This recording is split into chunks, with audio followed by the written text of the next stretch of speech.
Paramedical ইনষ্টিটিউটৰ ক্লাছলৈ আপোনালোকক স্বাগত জনাইছোঁ আৰু আমাৰ ইউটিউব চেনেল নিপমি এডুকেশ্যন চাবলৈ নাপাহৰিব। ইনফিউশন সেলাইন তো আমি আগৰ পৰাই বহুতে জানো যে আসলতে সেলাইনৰ টাইপস কেইটা।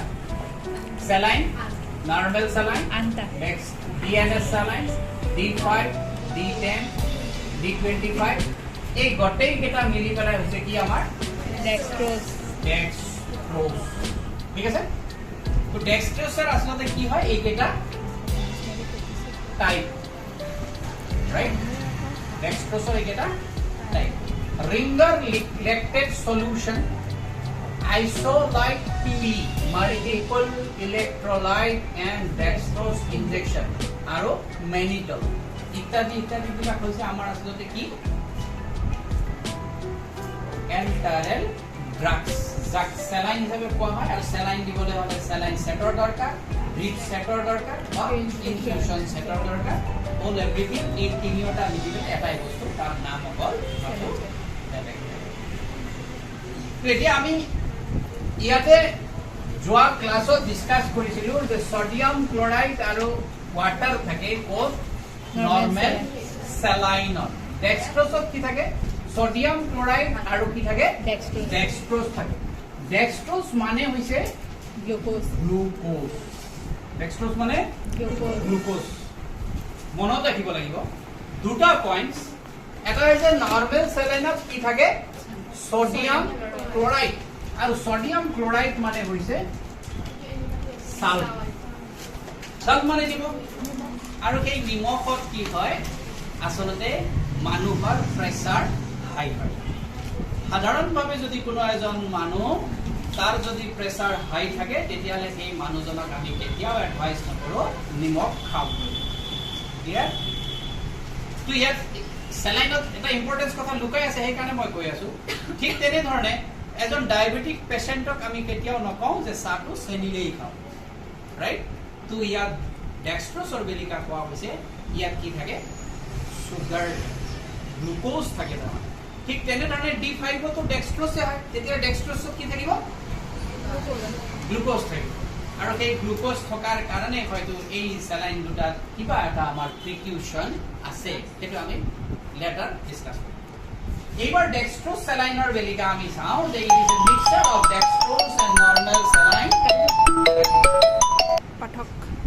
নৰ্মেল সেলাইন ই আসলতে কি হয় ডেক্সট্ৰোজও থাকে, নৰ্মেল সেলাইনত থাকে। তাৰ মানে সোডিয়াম ক্লোৰাইডও থাকে, গ্লুকোজও থাকে, ৰাইট? সেইকাৰণে ইয়াক বহু ভাষাত কোৱা হয় গ্লুকোজ চৰোৱা, গ্লুকোজ দিয়া। হিন্দী ভাষাত কোৱা হয় গ্লুকোজ চড়া দিয়া। সেলাইন দি থৈ আছে না, তাক কি ক'ব গ্লুকোজ চড়া দিয়া, মানে এইটো সেলাইন চড়াই দিছে। ডেক্সট্ৰোজ সেলাইনৰ টাইপ বিলাক মই আগতেই ক'লো, এইখিনিয়ে ইয়াত লিখা আছে। D5ত কি আছে 5 গ্ৰাম, D10ত কি আছে 10 গ্ৰাম, D25ত আছে 25 গ্ৰাম কি আছে ডেক্সট্ৰোজ আছে। আৰু ইয়াত বেছি কমনলি ইউজ হয় D5 আৰু ৰেয়াৰলি ইউজ হয় এইকেইটা, আৰু তাকো যদি ইউজ হয় ডক্টৰৰ এডভাইস মতেহে আমি ব্যৱহাৰ কৰোঁ। ইয়াতে ইউজাৰ বেলিকা কৈছে যে in weakness to recovery body fluid loss. Weakness মানে দুৰ্বল, দুৰ্বল যেতিয়া হ'ব তেতিয়া ডেক্সট্ৰোজক দিয়া হ'ব।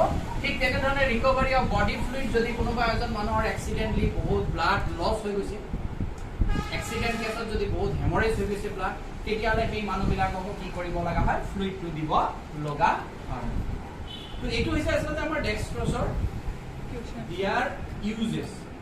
কিন্তু ইয়াৰ টিউশনো আছে। টিউশন মানে সাৱধানতা আছে কি not use for sugar patient.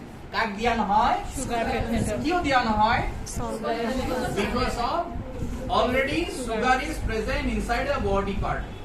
পেশেন্টৰ যদি থাকে it means the diabetic patient, and if we push in the diabetic patient then this saline goes to the body part and glucose increases, and glucose increases more than the normal value. It is dangerous for people, right? to gotike patientor karone beya hobo fluid loss kolue ami je sugar patientok iyak dia nohoy. Like DNS also cannot because Glucose goes to glucose high. goes to High. high. DNS তো কি থাকে? Glucose থাকে। ডেক্সট্ৰোজ আছে। ডেক্সট্ৰোজ মানে glucose আছে। Glucose থাকে কাৰণে sugar patient আৰু বিপি হাই পেশেন্টক কি কৰা নহয়? দিয়া নহয়। দিয়া নহয়। কোনটো চেলাইন? Dextrose. ঠিক আছে? এবাৰ যদি আমি ফকিয়াকে আহো যে নৰমাল স্যালাইনক কাক দিয়া নহয়? নৰমাল স্যালাইন Pregnancy মানুহ বিপি আৰু pregnancy। হাই মানুহক দিয়া নহয়। টেম্পাৰেচাৰ কথাটো ইমান বেছি ইম্পৰ্টেন্ট নহয়, বাট বিপি ইয়াৰে ডেক্সট্ৰোজ বা আমি ডেক্সট্ৰোজৰ কথা কলো কাক দিয়া নহয়? ডায়াবেটিক পেশেন্টক দিয়া নহয়। ক্লিয়াৰ কি বুজি পালা? স্যালাইনটো দিলে নহব। কাৰোবাৰ সুগাৰ বেছি আছে, সুগাৰ আৰু হাই হৈ যাব। কাৰোবাৰ বিপি হাই হৈ আছে, আকৌ বিপি হাই হৈ যাব। তাৰপিছত মানুহটো হয়তো এনেকুৱা হৈ যাব মৰিও যাব পাৰে। কোনো ডাঙৰ কথা নহয়। ইমানে বেছি হৈ যাব মৰি যাব পাৰে।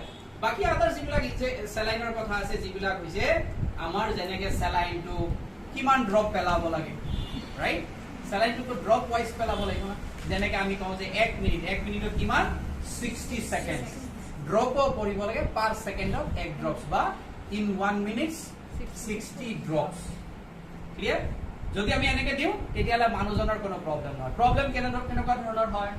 যদি স্যালাইনক ফাৰ্স্ট দিয়া যায় মানুহজনৰ কি হ'ব পাৰে? ৰাইগৰ হ'ব পাৰে। ৰাইগৰ মানে কপনি হ'ব পাৰে। ঠিক আছে?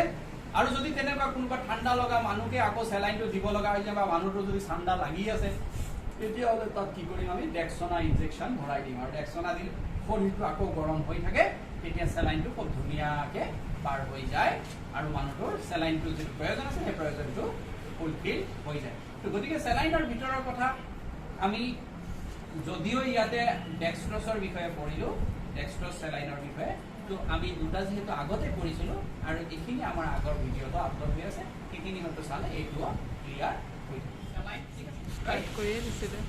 ইয়াৰ কম্পোজিশন কি আছে? 5% লেক্টেট আছে। 5% লেক্টেট মানে sodium, potassium, chloride, magnesium, calcium, chloride, minerals এইবিলাক, রাইট? এইবিলাক লৈ পেলাই তৈয়াৰ হৈছে কি? আৰএল স্যালাইন। এটা ইম্পৰ্টেন্ট নোটস ইয়াত কি দিছে জানানে? যে নোট হিচাপে দিছে আরএল স্যালাইন হেনো বেটার দেন দা নরমাল স্যালাইন। নরমাল স্যালাইনতকৈ উত্তম স্যালাইন কি? আৰএল। ইয়াতে ইউজেস কৈছে, সোয়া ইউজেস কি হৈছে? ডিহাইড্ৰেশন। পানী কমি All যোৱা। of saline purpose is same, dehydration, right? লাগিলে হেতু নৰমাল স্যালাইন হোক, ডেক্সট্ৰোজ হোক, ডিএনএস হোক বা আৰএল হোক, গোটেইবিলাকে কি কৰিব পাৰে? ফুলফিল কৰিব পাৰে আমাৰ ডিহাইড্ৰেশন। যদি শৰীৰত পানীৰ পৰিমাণ কমি যায় তেতিয়াহ'লে এইটো ফুলফিল কৰিব পাৰে।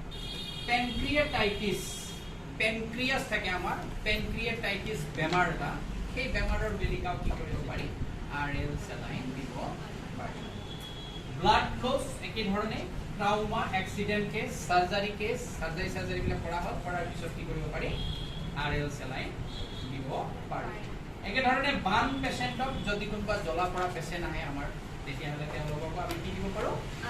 আৰএল দিব পাৰো। শক যদি হৈ যায়, এসিডোসিস, এসিডনেস, এসিডৰ পৰিমাণ যদি কি হয়?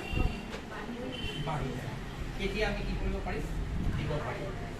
ডোজেস কেনেকে দিম? 2 পৰা 3 বটল 24 আৱাৰ্ছত দি দিম। আৰু ইয়াৰ টিউশন দিয়া আছে, সাৱধানতা, নট ফৰ এলকালোসিস। যদি এলকালোসিস বেছিকে হৈ আছে তেতিয়াহ'লে আমি নিদিম, কাৰণ এসিডোসিসৰ পৰা আমি এলকালোসিসলৈকে লৈ যাব পাৰি, বেছিকে আমি আনিব পাৰি। লেক্টেট ইনটলাৰেন্স বুলি কৈছে, and high BP. High BP তো কি কৰিব পৰা নাযায়, আমাৰ এই আৰএল স্যালাইনটো মিডিয়াটো আৰএল স্যালাইনৰ এনেকুৱা ধৰণৰ কিছুমান প্ৰিকশ্যন আমি ইয়াত দেখিব। ঠিক আছে? তো আৰএল ক্লাছৰ ওপৰত